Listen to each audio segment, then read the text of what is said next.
మహర్షి వాల్మీకి జయంతి రాష్ట్ర పండుగ కర్నూలు జిల్లాలో కర్నూలులో జరిగింది. అందులో భాగంగానే పల్నాడు జిల్లాలో నర్సాపేట జిల్లా కార్యాలయంలో ఈ యొక్క వాల్మీకి జయంతి ఉత్సవాన్ని ప్రభుత్వం నిర్వహించారు. మన పల్నాడు జిల్లా కలెక్టర్ గారు స్వయంగా మేడం గారు ఉండి మన వాల్మీకి జాతి గురించి కూడా మాట్లాడారు. అక్కడ ఎమ్మెల్యే కూడా ప్రధానవాడ అరవింద్ బాబు గారు కూడా వచ్చారు. ఇక్కడి నుంచి కూడా కొంతమందిని పిడుగుల నుంచి వెళ్ళడం జరిగింది. చాలా బాగా మన జాతి గురించి ఎంత జాతి చైతన్యవంతులు కావడం కోసం, వాల్మీకులు ఐక్యం కావడం కోసం చాలా వివరంగా బాగా సంతోషంగా కార్యక్రమం జరుపుకోవడం జరిగింది. అందులో భాగంగానే పిల్లట్ల గ్రామం రావడం జరిగింది. పిల్లట్ల గ్రామంలో కూడా వాల్మీకులు అంతా ఐక్యంగా ఉంది. మరి ఎన్నో పోరాటాలు చేసినటువంటి చరిత్ర ఈ గ్రామానికి ఉంది. ఈ గ్రామంలో ఎన్నో ఏళ్లుగా నలబోతుల వీరనాయకుల నుంచి మన వాళ్ళు ఎన్నో పోరాటాలు చేసి మరి త్యాగం చేసినటువంటి ఘనత మన వాల్మీకి చేస్తున్నది.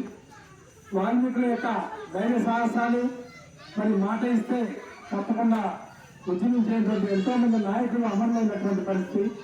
కాబట్టి పల్నాడు ప్రాంతంలో కూడా బోయలంతా ఐక్యంగా ఉంది. ఎస్టీ సాధన కోసం పోరాటం చేసినటువంటి చరిత్ర ఉంది. పిల్లట్లకి వాల్మీకులకి ఒక చరిత్ర ఉంది. అందుకని పిల్లట్ల వాల్మీకులంతా ఐక్యంగా ఉంది. ఈ యొక్క వాల్మీకి జయంతిని జరుపుకోవటం, మమ్మల్ని ఆహ్వానించడం చాలా సంతోషం.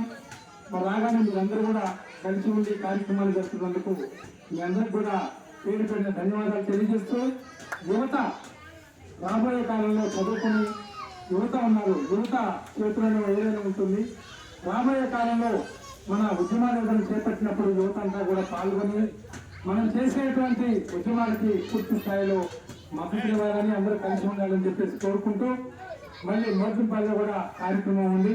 తర్వాత చెన్నాయిపల్లెం, పిన్నెల్లి ఆ గ్రామాల్లో కూడా కార్యక్రమం ఉంది. కాబట్టి మీరు నన్ను పిలిచినందుకు, నేను వచ్చినందుకు, మీరు సాధారణంగా నన్ను ఆహ్వానించి ఈ కార్యక్రమాన్ని విజయవంతం చేసినందుకు మీ అందరికీ సంతోషం తెలియజేస్తూ, రాబోయే కాలంలో కూడా మనకి ఎస్సీ కావాలని కోరుకుంటా ఉన్నాం. ఎస్సీ జరుగుతుందని ఆశాభావం వ్యక్తం చేస్తా ఉన్నాం.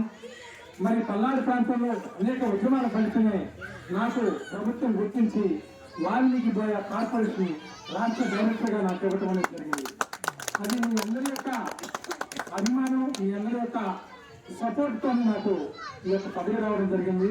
ఈ పదవీ కాలం ఇంకా దాదాపుగా 2 సంవత్సరాలు ఉంటుంది.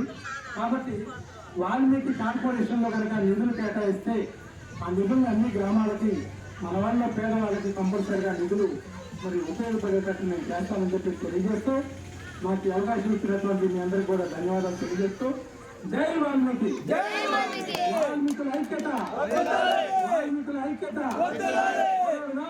సాధన కోసం ధన్యవాదాలు. Thank you.